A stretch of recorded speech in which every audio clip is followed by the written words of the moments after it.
Hey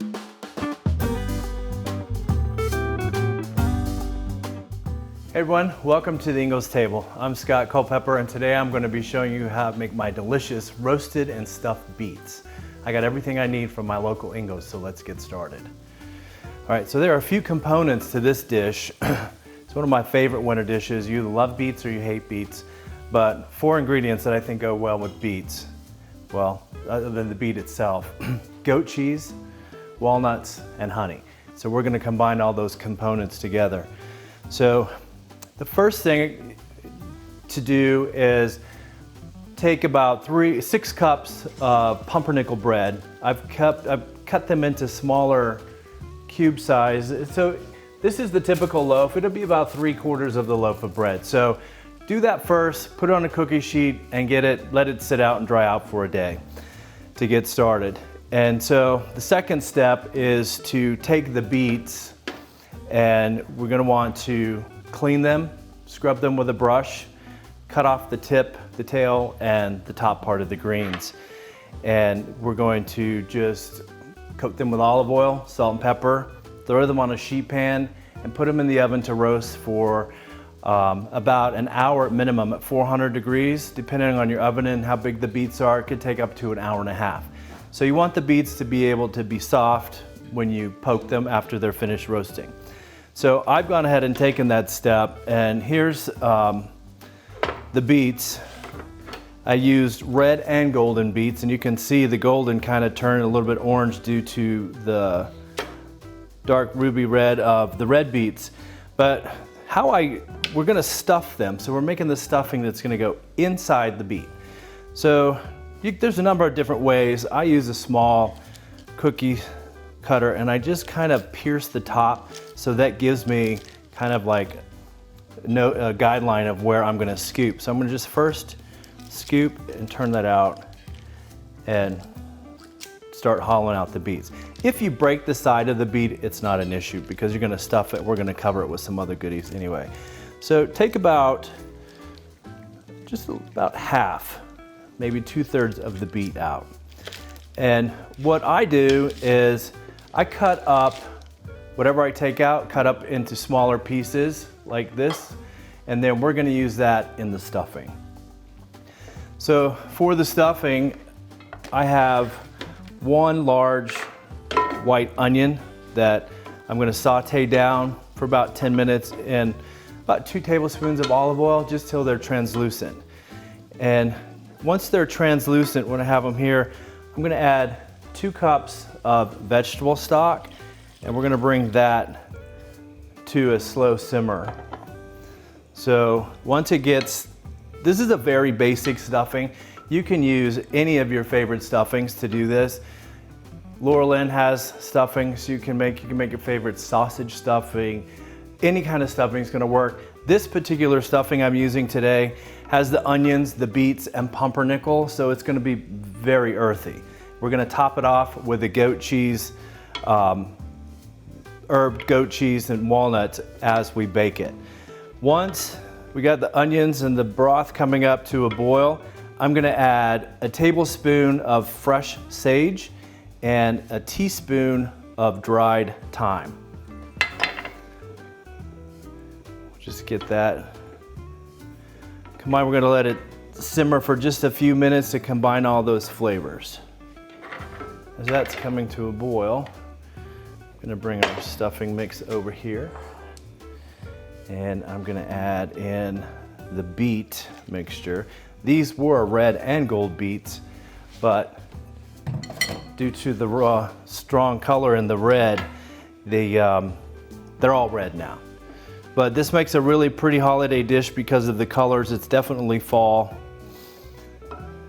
So once that has come to a boil, we're just going to add it to the bread and the beets. So combine all of this. We're going to get it, all that pumpernickel nice and moist. Like I said, this is a very earthy stuffing. You either add some meat. I like sausage stuffing. I'm My grandmother always made sage, so I'm kind of go easy on the sage. She always used too much for me. So we're gonna let this sit aside for a few minutes just till it's all soaked up and combined. And what I have, you can't really buy this at the grocery store.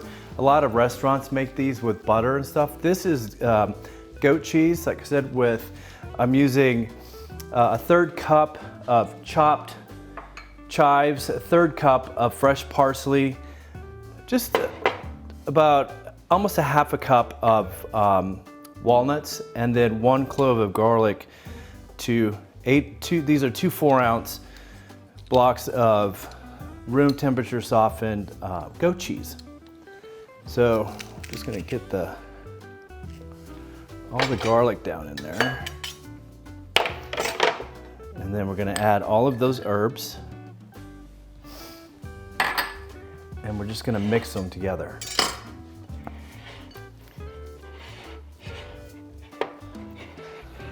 You can add as much goat cheese or garlic as you like. I like a lot of garlic, but once this sits and all the flavors come together, the garlic comes through a little strong. Now the thing about this log of goat cheese, you can see it's kind of large, and I'm just gonna cut off about 1-inch portions to put on top of the beets after we stuff them and bake them. You will have leftovers. You might have leftovers of the beets if you don't use all of those. But the best thing about it is you can make a wonderful salad with the leftovers, with the beets and the goat cheese. Like I said, go great. Add a little bit of honey on top of that. Makes for a wonderful salad. So I'm gonna put a piping bag right here. And I'm just gonna add my mixture, the goat cheese, into the piping bag. If you don't have piping bags, Ziploc bags work great, and you just cut the tip off of them. You can find piping bags in the baking section of your grocery store, Ingles.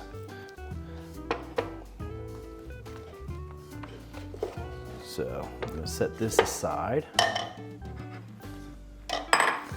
I just want to squeeze all of the air, just get the cheese all the way to the bottom. And then I'm going to take a sheet of saran wrap. Doesn't matter how long it is. Don't go too short. You'll see why in a minute. So now we're just going to pipe along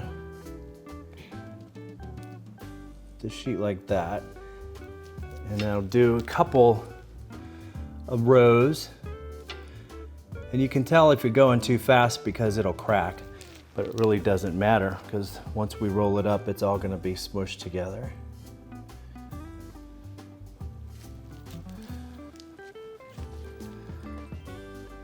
All right, so and got just a little bit left, so I'm just gonna kind of dollop the end like that. So you can see that we have the makings of our log already. So just fold the plastic over. You can kind of mold it with your hand. You can keep it square, you can do whatever. Just get it nice and as airtight as you can. Roll it till it closes all the way up. And then you're gonna take the ends and you're just gonna swing it so it looks kind of like a sausage. Roll it, fold these over, put it on a plate and stick it in the refrigerator for a couple hours and it will harden up. And then once it's hardened up, all we're gonna do is just cut it into squares. And it's a little soft now, but what you want to do with the beets, after we get the stuffing and the beets, I like to cook the beets for about 15 to 20 minutes, uncovered at 400 degrees. This is going to start drying out your stuffing in the middle. The beets are going to get roasted and toasted on the outside. So you will have stuffing left over. You can make just a pie, a tray of stuffing by itself, freeze it, use it for another time. So I got the stuffing in there. But what I'm gonna do now is I'm going to throw these beets in the oven at 400 and get them going. And when 20 minutes is up, I'll add a pat of the goat cheese just on the top. We'll finish baking it off and it'll brown, some of it will run over, and we'll enjoy the beets. So when they're ready, we'll be right back. All right, it looks like our beets are finished.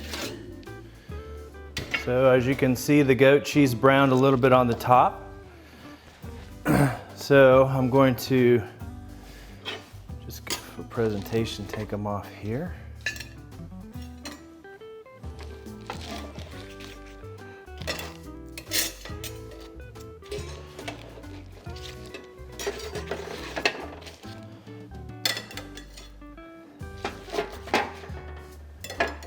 And then I'm going to just go ahead and put a couple little chives on here for garnish.